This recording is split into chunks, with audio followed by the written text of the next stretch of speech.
இரவு எந்த அளவுக்கு அல்லாஹ் தாலாவுடைய ரஹ்மத்தாக அல்லாஹ் தாலாவுடைய ஒரு அருட்கொடையாக இருக்கின்றதோ அதே போன்று இன்னொரு பக்கத்தில் நாங்கள் பார்க்கின்ற இடத்திலே ஆனால் ஆபத்துக்கள் நிறைந்த அருட்கொடை சோதனைகள் துன்பங்கள்லாம் இந்த இரவிலே வருவதை நாங்கள் பார்க்கின்றோம். அதனால் தான் நபி ஸல்லல்லாஹு அலைஹி வஸல்லம் அவர்கள் நாளாந்தம் அதிகமாக இந்த இரவு நேரத்தில் இருக்கக்கூடிய கெடுதிகளை விட்டு பாதுகாப்பு தேடுவார்கள். நாங்கள் அதிகமாக ஓதக்கூடிய சூரா தான் குல் அஊது பிறப்பில் ஃபலக். அந்த சூராவில் நபி அவர்கள் துஆ கேட்பார்கள். அல்லாஹ் தாலா அந்த ஆயத்தை நபி அவர்கள் காட்டி கொடுத்திருக்கின்றான்.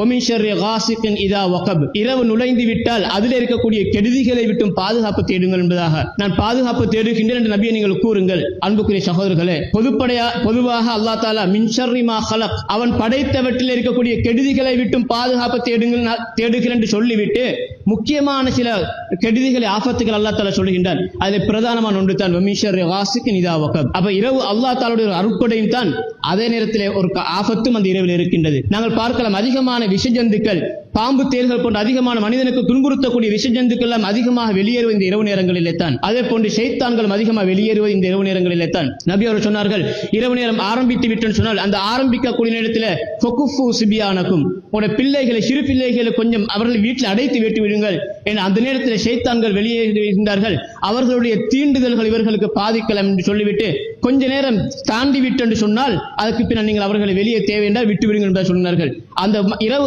ஆரம்பிக்கக்கூடிய அந்த மகரிபுடைய நேரம் என்று சொல்லுவார்கள். அந்த நேரத்தில் உங்களுடைய பிள்ளைகளை நீங்கள் அதாவது வீட்டிலே அடைத்து வைத்து விடுங்கள், வீட்டுக்குள்ளே வைத்து விடுங்கள், வெளியே அனுப்ப வேண்டாம் என்று நபியார் சொல்லி, இரவில் அதிகமாக ஷைத்தான்கள் நடமாடுவதால் தான் நாங்கள் பாதுகாப்புக்காக வேண்டி நபியார் சொன்னார்கள் அதே ஹதீஸில், நீங்கள் இரவிலே தூங்கக்கூடிய நேரத்திலே உங்களுடைய வீட்டு கதவுகளை அல்லாஹ்வுடைய பெயரை சொல்லி நீங்கள் மூடிவிடுங்கள்.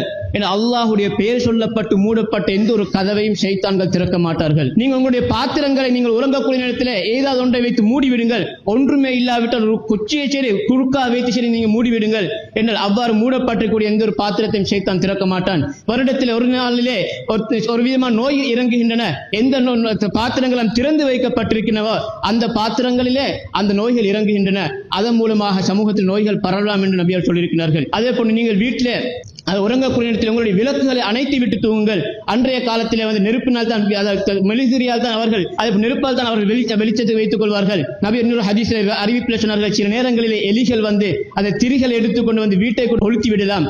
உங்களுக்கு பாதுகாப்புக்காக நீங்கள் நெருப்புகளை அணைத்து விட்டு விளக்கு பாதுகாப்புக்கான சில விஷயங்களை நபியை காட்டி தந்திருக்கிறார்கள். அதே போன்று அன்புக்குரிய சகோதரர்களே, இரவில் ஏற்படக்கூடிய அந்த ஆபத்துகளில் இன்னும் ஒன்று முக்கியமான ஒன்றுதான், அதிகமாக கெட்டவர்கள் நடமாடுவது இந்த இரவு நேரங்களிலே தான். திருடர்கள், அதே போன்று மோசமான பாவங்கள் நடப்பது, மண்கொள்ளைகள், போதை வஸ்து பாவனைகள், இதெல்லாம் கூடுதலாக நடப்பது இந்த இரவு நேரங்களிலே தான். எனவே எங்களுடைய பிள்ளைகளை, விசேஷமாக பெற்றோர்கள் ஒவ்வொருடைய பொறுப்பு, இந்த இரவு நேரங்களிலே எங்களுடைய பிள்ளைகளை அனாவசியமாக வீட்டுக்கு வெளியே விடாமல் அவர்கள் நாங்கள் எங்களுடைய பாதுகாப்பில் வைத்துக்கொள்ள மிக முக்கியமான ஒரு பொறுப்பாக இருக்கின்றது.